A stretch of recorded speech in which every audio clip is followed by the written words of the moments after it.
Now, as far as like stonewalling and stuff goes, again, the homeowner letters, that's where when you have the customer send in a letter that's like, it is a part of my policy that says that your responsibility as my carrier is to respond in a timely manner. We have reached out to you this many times on this date, this date, and you have a track record. That's the other reason it's really important to keep notes about you reached out by phone, fax, email, carrier pigeon, whatever, right? It's like, you guys haven't responded. This is ridiculous. I filed my claim at this point. We've done all of our due diligence. My next step is to file an official complaint with the insurance commissioner or whatever, right?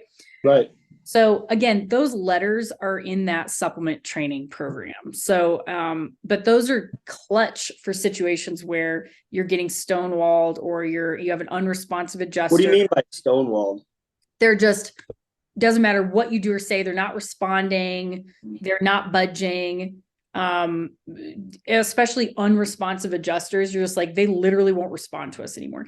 That's suck too, right? Then you have to deal with somebody else, right? You have to repeat everything. Yeah, right, exactly.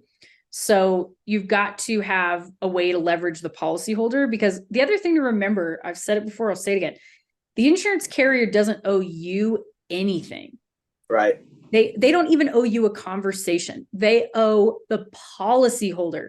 So when you're yak, you're leaving them calls and emailing them, stuff like that. They're just like, defend, delay, deny. That's what they do. Like, that's their strategy for delaying payment on claims or like getting out of paying stuff on claims.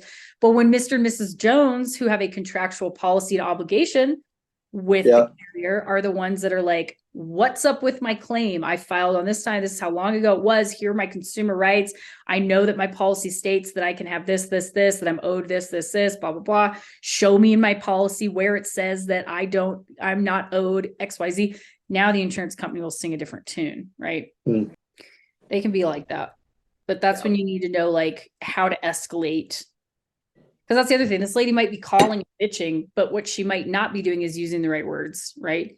As soon as she starts talking about good faith, bad faith, she mentions like having a certified copy of her policy sent to her, or how she understood, like, show me a copy of my loss provision settlement. It's the right language that happens. Or when she says, here are my costs incurred for my contractor. This is what my cost is going to be for my repairs.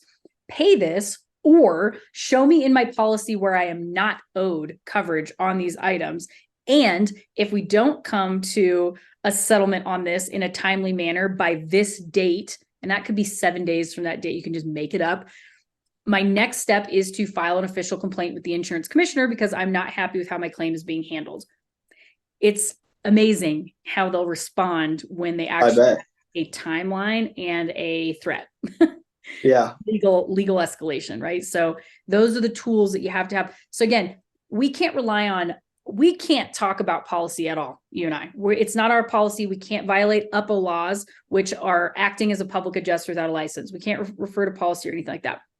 Customers can, but we also can't rely on our customers to just know how to fight their battles, right? Like, they don't know, they're not an expert. So what we do is we put things together in a letter for them that all they have to do is be the one to send it. We put together all the language, and that's what all those homeowner letters are. Like, when you hear me talk about this. So I've written. I need to dive into this further. I need to really learn the insurance game.